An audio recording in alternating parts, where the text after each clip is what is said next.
ஆத்ம நண்பர்கள் அனைவருக்கும் அன்பான வணக்கம். நம்முடைய ஆத்மஞான மையம் யூடியூப் சேனல்ல தொடர்ந்து நாம பல பதிவுகளை சிந்தனை செய்து வருகிறோம். இன்னைக்கு நம்ம பார்க்கக்கூடியது ஆனி மாதத்துல வரக்கூடிய உத்திர நட்சத்திரத்தின் அன்று சிவபெருமானுக்கு நாம் செய்யக்கூடிய ஒரு மகா அபிஷேகமாகிய அழகான திருநாள் பத்தி ஆனி உத்திர பதிவாக இன்னைக்கு உங்களோட பகிர்ந்து கொள்ள இருக்கிறேன். இத ஆனி திருமஞ்சனம் அப்படின்னு நாம சொல்லுவோம். இந்த நாள்ல எப்படி வழிபாடு பண்ணணும், என்னைக்கு வருது அப்படிங்கிற அனைத்து தகவல்களையும் இந்த பதிவுல தெளிவாக தெரிந்து கொள்ளலாம் வாங்க.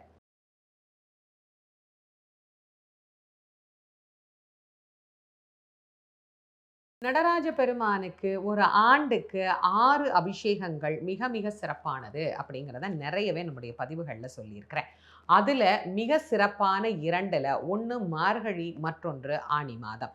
இந்த மார்கழிங்கிறது விடியற்காலை காலத்தில் தேவர்களுக்கு உண்டான நேரத்தின் கணக்குப்படி, நம்முடைய கணக்குப்படி அல்ல, நான் சொல்றது தேவர்களுடைய கணக்குப்படி. தேவர்களுக்கு விடியற்காலை ஆகிய அந்த பிரம்ம முகூர்த்த நேரம்னு ஒன்று இருக்கு இல்லையா, அந்த நேரத்தில் அவர்கள் செய்து வழிபடக்கூடியது. அந்த அபிஷேகத்திற்கு உண்டான நலன்கள் உலகம் அனைத்துக்கும் நலன் தரக்கூடியதாக மாறும். அதனால தான் நடராஜ பெருமானுடைய மார்கழி மாதத்தில் வரக்கூடிய ஆருத்ரா தரிசனம் மிக மிக விசேஷமானது. அதற்கு அடுத்ததாக ஆனி திருமஞ்சனம்.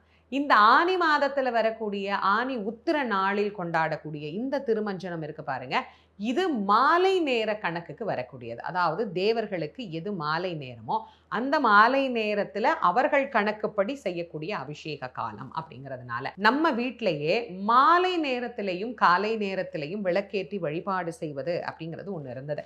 பொதுவாக ஒரு காலத்தில் நம்முடைய முன்னோர்கள் கடைபிடித்த விஷயங்களே இன்னைக்கு நிறைய மாறி போச்சு. அந்த காலத்தில் பார்த்தீங்கன்னா காலையில் வாசல் தெளித்து கோலம் போட்டு விளக்கேற்றுவாங்க. அதே மாதிரி மாலையிலையும் வாசல் தெளித்து கோலம் போட்டு விளக்கேற்றுவாங்க. இப்போ காலையில் வாசல் தெளித்து கோலம் போட்டு அதுக்கப்புறம் விளக்கேற்றுறதே கஷ்டமாக இருக்குது. ஆனால் இந்த மாலையில் வாசல் தெளிக்கிறதுங்கிறது சுத்தமாகவே இப்போ இல்லாமலே போயிடுச்சு. ஒரு சில இடங்களில் ஒரு சிலர் மட்டும்தான் இன்றைக்கும் செய்கிறாங்க.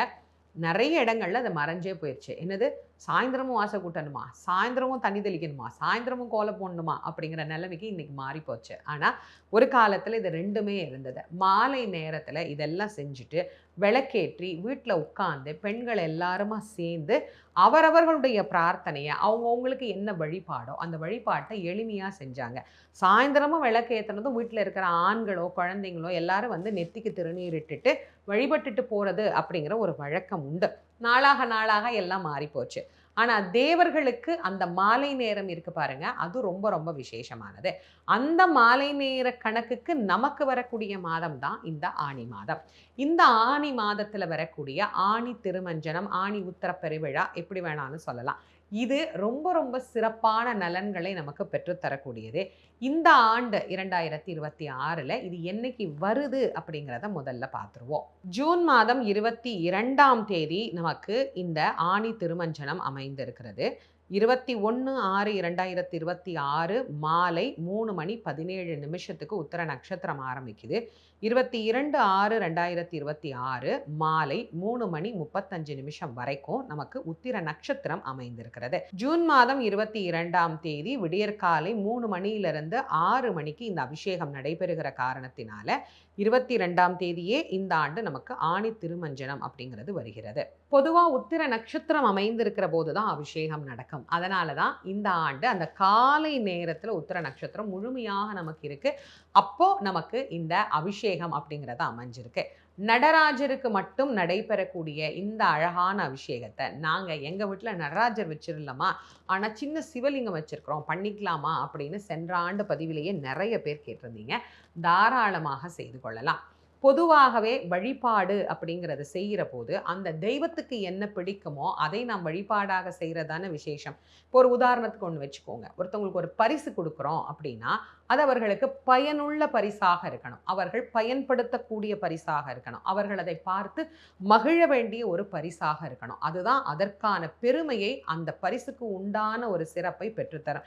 இது இயல்பான ஒன்று தான். அதே மாதிரி தான் யாருக்கு என்ன பிடிக்கிறதோ அந்த வழிபாட்டை செய்தோம் அப்படின்னா அந்த தெய்வத்தை மிக மனமாற நாம வழிபடுறோம், அல்லது அந்த தெய்வத்தை குளிர்வித்து நாம நம்முடைய வழிபாட்டை செஞ்சிருக்கிறோம் அப்படிங்கிற ஒரு நிறைவு நமக்கு கிடைக்கும். அதனால்தான் பெரியவங்க சிவபெருமானை வழிபாடு செய்கின்ற போது அபிஷேகம் செய்து வழிபாடு செய்வதே உயர்ந்தது அப்படின்னு சொல்லியிருக்கிறாங்க. சிவனுக்கு அபிஷேக பிரியர் அப்படிங்கிற ஒரு பெயரே அமைஞ்சிருக்கு. சிவபெருமான் உஷ்ணமான ஒரு கடவுள், எல்லாருக்கும் தெரியும். திருவண்ணாமலையில எப்படி அக்னி பிழம்பாக சுவாமி இருக்கிறார் அப்படின்னு நம்ம எல்லாருமே அறிஞ்சிருக்கிற விஷயம்தான். அப்போ அவருக்கு எது மகிழ்ச்சியா இருக்கும்? குளிர்விக்கிறது தான். அப்போ அவரை குளிர குளிர குளிர குளிர நாம் செய்யக்கூடிய அந்த அபிஷேகம் அப்படிங்கிறது நமக்கு வேண்டும் வரத்தை பெற்றுத்தரக்கூடியதாக அமைந்திருக்கிறது. அந்த வகையில நடராஜருக்கு நடைபெறக்கூடிய இந்த அபிஷேகத்துல நீங்க பொருட்கள் வாங்கி கொடுத்தும் இந்த அபிஷேகத்துல கலந்துக்கலாம். வீட்டிலேயே நான் வச்சிருக்கிறேம்மா, சிவலிங்கம் இருக்கு, அபிஷேகம் பண்ணலாமாங்கிறவங்க எல்லாருமே தாராளமாக அபிஷேகம் செய்யலாம். அபிஷேகம் எந்த நேரத்தில் செய்வது? கோவிலில் நடக்கிற நேரத்தில் எங்களால் செய்ய முடியாது, ரொம்ப காலை நேரமாக இருக்குது. அதுக்கப்புறமா ஏதாவது நேரம் இருக்கா அப்படின்னா அதுக்கான நேரமும் நான் இப்போ உங்களுக்கு சொல்கிறேன். 22/6/2026 காலையில் 6 மணியிலிருந்து ஆரம்பித்து 7:20 வரைக்கும் நாம் அபிஷேகம் செஞ்சுக்கலாம். அதுக்கப்புறம் நேரம் வேணும் அப்படின்னு நினைக்கிறவங்க 9 மணி 10 நிமிஷத்தில் ஆரம்பித்து 10 மணி 20 நிமிஷம் வரைக்கும் நாம் அபிஷேகமும் செய்து கொள்ளலாம். இந்த ஆண்டு வரக்கூடிய ஆணி திருமஞ்சனத்தில் கூடுதலான ஒரு விசேஷம் என்னென்னா, திங்கக்கிழமை அன்னைக்கே நமக்கு அமைஞ்சிருக்குது சோமவாரம். இந்த சோமவாரத்தன்னைக்கு பொதுவாகவே சிவபெருமான வழிபாடு பண்ணினா நிறைய நலன்கள் நமக்கு கிடைக்கும் அப்படிங்கிறத நான் ஏற்கனவே நிறைய பதிவுகளில் உங்களுக்கு கொடுத்துருக்கேன். இந்த ஆண்டு வரக்கூடிய இந்த விரதத்தை நீங்கள் முறைப்படி சிவபெருமானுக்கு அபிஷேகம் பண்ணி பட்னியாக விரதம் இருக்கணுமா அப்படின்னு கேட்குறவங்க வாய்ப்பு இருந்தால் இருங்க, இல்லையா அபிஷேகம் மட்டுமே செய்து வழிபாடு பண்ணிக்கலாம். கண்டிப்பாக பட்னி விரதம் இருக்கணும் அப்படிங்கிற அவசியம் கிடையாது.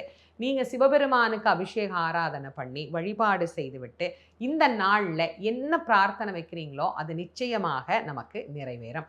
சோமவாரத்தோடு கூடியது அப்படிங்கிறதுனால அது இன்னும் அதிவிசேஷமான பலன்களையும் நமக்கு பெற்றுத்தரும். நோய் நீங்கணும், வறுமை நீங்கணும் அப்படின்னு நினைக்கிறவங்க இந்த நாளில் நீங்கள் அபிஷேகம் பண்ணிக்கலாம். இல்லைம்மா எங்களால் வீட்டில் சிவலிங்கம் கிடையாது அல்லது நடராஜரும் கிடையாதுங்கிறவங்க கோயிலுக்கு போயும் நீங்கள் இந்த வழிபாட்டில் கலந்துக்கலாம். இன்னொரு சிறப்பு, ஒரு முக்கியமான விஷயம் அப்படிங்கிறது இந்த நாளில் இருக்குது. தெய்வீக சக்தி அதிகரிக்கணும் அப்படின்னு நினைக்கிறவங்க இந்த நாளை சிறப்பாக பயன்படுத்தி கொள்ளலாம். சிவபெருமான இந்த நாளில் வழிபாடு செய்கின்ற போது நம்மக்கிட்ட இருக்கக்கூடிய தீய எண்ணங்கள் அனைத்துமே நீங்கி ஒரு தெய்வீக ஆற்றலும் தெய்வீக சக்தியும் மென்மேலும் வளரக்கூடியது அப்படிங்கிறது இந்த நாளுக்கே உண்டான தனிப்பெரும் சிறப்பு. யாருக்கு என்ன தேவை இருக்கிறதோ அதற்கு ஏற்ற மாதிரி இந்த வழிபாட்டை வச்சுக்கோங்க. என்ன முடியுதோ அதற்கு முடிஞ்ச மாதிரி நீங்கள் வழிபாட்டை வச்சுக்கோங்க. ரொம்ப கஷ்டப்பட்டு கண்டிப்பாக இதெல்லாம் செய்யணுமா, எனக்கு ஏற்கனவே வறுமையில் இருக்கிறேன், நான் போய் அபிஷேகம் வாங்கி கொடுக்கணுன்னா ஒரு 200 ரூபாய்க்கோ 300 ரூபாய்க்கோலாம் என்னால் வாங்கி கொடுக்க முடியாது அப்படின்னு நினைக்கிறவங்க எளிமையாக என்ன கிடைக்குதோ பால், தயிர், சந்தனம், இல்லை ஒரு இளநீ என்ன கிடைக்குதோ அதை வாங்கி கொடுங்க. அதுவே மிக உயர்ந்த பலனை பெற்றுத்தரும். இந்த பதிவை உங்களுடைய நண்பர்கள், உற்றார் உறவினர்களோட கண்டிப்பாக பகிர்ந்து கொள்ளுங்க. நம்முடைய ஆத்மஞான மையம் யூடியூப் சேனலை இதுவரைக்கும் நீங்கள் சப்ஸ்கிரைப் பண்ணலைன்னா பண்ணிக்கோங்க.